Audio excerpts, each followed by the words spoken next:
మాధవి భర్త అర్జున్ విదేశాలకు వెళ్లి సంవత్సరం గడిచిపోయింది.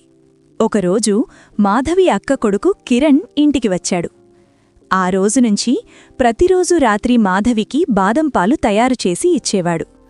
ఆమె ఆ పాలు తాగి పడుకునేది. ఉదయం లేవగానే మాధవికి చాలా ప్రశాంతంగా అనిపిస్తుందని కిరణ్ని ఎంతో పొగిడేది. "నువ్వు చాలా చక్కగా బాదం పాలు తయారుచేసి ఇచ్చావు. అది తాగి పడుకుంటే నాకు చాలా ప్రశాంతమైన నిద్ర వస్తుంది. ఉదయం ఎంతో ప్రశాంతంగా అనిపిస్తుందని మెచ్చుకునేది. కిరణ్ కాలేజీ విషయాలు కూడా ఆమెతో పంచుకునేవాడు. ఆమె అతని మాటలపై విరుగపడి నవ్వేది. అప్పుడు కిరణ్ ఆమెతో, "మిమ్మల్ని నేను నా పిన్ని కంటే నా స్నేహితురాలిగా ఎక్కువ భావిస్తున్నాను" అనేవాడు. అలా ఒక్కరోజు ఆమె కడుపులో నొప్పి వచ్చింది. ఆ సమయంలో కిరణ్ ఇంట్లో లేడు కాబట్టి ఆమె ఒక్కతే డాక్టర్ దగ్గరికి వెళ్లవలసి వచ్చింది. డాక్టర్ దగ్గరికి వెళ్ళాక ఆమె కడుపు నొప్పికి కారణమైన విషయం తెలిసి మాధవికి ఊపిరాగిపోయినంత పని అయింది. ఫ్రెండ్స్, ఈ వీడియో చివరి వరకు చూడండి. స్టోరీ చాలా బాగుంటుంది. వీడియోకి ఒక లైక్ కొట్టి షేర్ చేయండి. కొత్తగా చూసేవారు మన ఛానల్ని సబ్స్క్రైబ్ చేసుకుంటారని ఆశిస్తున్నాను.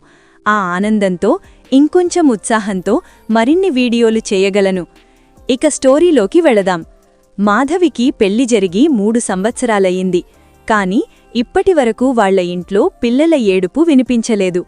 3 సంవత్సరాలు వాళ్ళిద్దరూ ఎన్నో రకాల వైద్య పరీక్షలు చేయించుకుంటూ ఎన్ని ప్రయత్నాలు చేసినా ఎటువంటి ఫలితం లేకుండా పోయింది. ఎటువంటి శుభవార్త వినలేకపోయారు. ఆమె మనసులో బాధపడుతూ నేను గుడ్డాలుగానే ఉండిపోతానేమోనని భయపడేది. చాలా ప్రయత్నాల తర్వాత డాక్టర్ వారికి ఒక సలహా ఇచ్చారు. ఐవీఎఫ్ చేయించుకోమన్నారు. కానీ దానికి చాలా ఖర్చవుతుంది మరియు వాళ్ల దగ్గర అంత డబ్బు కూడా లేదు. ఒకరోజు అర్జున్ ఆమెతో, "మనం తల్లిదండ్రులు కావాలంటే మనకు డబ్బు ఎంతో అవసరం. ఇప్పుడు మన దగ్గర అంత డబ్బు లేదు.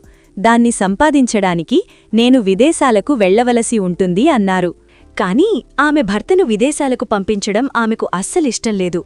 ఎందుకంటే అతడు విదేశాలకు వెళ్ళిపోతే ఆమె ఒంటరిదైపోతుంది. వాళ్ల తల్లిదండ్రులకు ఒక్కగానొక్క కొడుకు. వాళ్ల అత్తయ్య మావయ్య కూడా చాలా సంవత్సరాల క్రితమే చనిపోయారు. ఒకవేళ అతడు విదేశాలకు వెళితే ఆమె ఒంటరిదైపోతుంది. కాని చెబుతారు కదా, నిస్సహాయ స్థితిలో ఉన్న మనిషి ఏ పని చెయ్యడానికైనా సిద్ధంగా ఉంటాడు. అలాంటి నిస్సహాయ స్థితి వల్లే ఆమె భర్త డబ్బు సంపాదించడానికి విదేశాలకు వెళ్లవలసి వచ్చింది. ఇంటి ఇరుగు పొరుగు వాళ్లు మంచివాళ్లయ్యుండడం వల్ల ఒంటరితనం బెంగలేకుండా ఉంది. మరియు ఆమెకు ఎటువంటి అవసరమున్నా వాళ్లు సహాయం చేసేవారు. మాధవి భర్త అర్జున్ విదేశాలకు వెళ్లి సంవత్సరం గడిచిపోయింది. ఒకరోజు అనుకోకుండా అక్కయ్య నుండి ఆమెకు ఫోన్ వస్తుంది. ఆమెతో, "నా కొడుకు కిరణ్ చదువుల కోసం పట్టణానికి వస్తున్నాడు. హాస్టల్లో ఉంచడం కంటే నీ దగ్గర ఉంటే బాగుంటుంది" అని చెప్పింది. ఆ విషయం గురించి మాధవి అర్జున్ని అడిగింది. అర్జున్ కూడా ఒప్పుకున్నాడు. రవి, ఇప్పుడు కిరణ్ కొద్ది రోజుల్లో వాళ్ల ఇంటికి వచ్చేశాడు. కిరణ్ రావడంతో మాధవికి చాలా ఆనందం వేసింది. ఎందుకంటే అర్జున్ వెళ్లిన తర్వాత ఒంటరిగా ఉండడం ఆమెకు చాలా కష్టంగా అనిపించింది. కిరణ్ చాలా మంచివాడు. మాధవిని బాగా చూసుకునేవాడు. ఇంటి పనుల్లో సహాయం చేసేవాడు. అప్పుడప్పుడు ఆమె ఆరోగ్యం బాగాలేనప్పుడు, "పిన్ని, నువ్వు విశ్రాంతి తీసుకోండి" అని చెప్పేవాడు. ఆ రోజునుంచి ప్రతిరోజూ రాత్రి ఆమెకు బాదం పాలు తయారుచేసి ఇచ్చేవాడు. అలా రోజులు గడుస్తున్నాయి. ఒకరోజు ఆమెకు కడుపులో నొప్పి వచ్చింది. ఆమె ఒక్కతే డాక్టర్ దగ్గరకు వెళ్ళింది. డాక్టర్ ఆమెకు, "నువ్వు గర్భం దాల్చావు" అన్నారు. ఆ మాట విని ఆమెకు దిమ్మ తిరిగిపోయింది. ఇది ఎలా సాధ్యం అని అయోమయంలో పడిపోయింది. ఆమె రిపోర్ట్స్ చూసి షాక్ అయిపోయింది. ఇంట్లో కిరణ్ తప్ప ఇంకెవ్వరూ లేరు. ఆమె మనసులో అనుమానాలు మొదలయ్యాయి. కిరణ్ ఇచ్చే పాలలో మందు కలిపి ఉండవచ్చేమో అని అనుకుంది. ఆ ఆలోచనతో ఆమె తీవ్రంగా ఏడ్చింది. తరువాత ఇంటికి వచ్చేసరికి కిరణ్ సాధారణంగానే ప్రవర్తించాడు. కాని మాధవి మాత్రం కోపంతో మరియు అనుమానంతో బాధపడింది. రాత్రి అతడిచ్చిన పాలను బయట పారేసి నిద్రపోయినట్టు నటించింది. మరుసటి రోజు అర్జున్ అకస్మాత్తుగా విదేశాల నుంచి ఇంటికి వచ్చాడు. మాధవి చాలా టెన్షన్ పడింది. అబార్షన్ చేయించుకోవాలని నిర్ణయం తీసుకుంది. కాని పరిస్థితులు మారిపోయాయి. తరువాత అర్జున్ రిపోర్ట్స్ చూసి నిజం తెలుసుకున్నాడు. హాస్పిటల్లో అన్ని పరీక్షలు మళ్లీ చేయించాడు. మాధవి అసలు గర్భం దాల్చలేదు.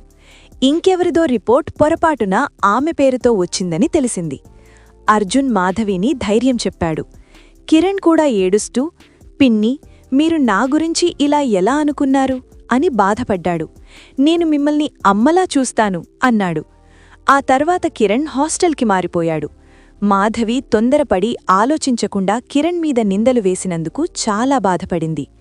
ఈ కథ ద్వారా మనం తెలుసుకోవలసింది ఏమిటంటే, సమస్య ఏదైనా దాని నిజాన్ని తెలుసుకోకుండా ఎవ్వరికైనా నిందలు వేయకూడదు. అలా చేస్తే వారి మనసు చాలా బాధపడుతుంది. ఫ్రెండ్స్, ఈ వీడియో చివరి వరకు చూసినందుకు ధన్యవాదాలు. ప్లీజ్ సబ్స్క్రైబ్ చేయండి, లైక్ చేయండి, షేర్ చేయండి, కమెంట్ చేయండి. Thank you for watching.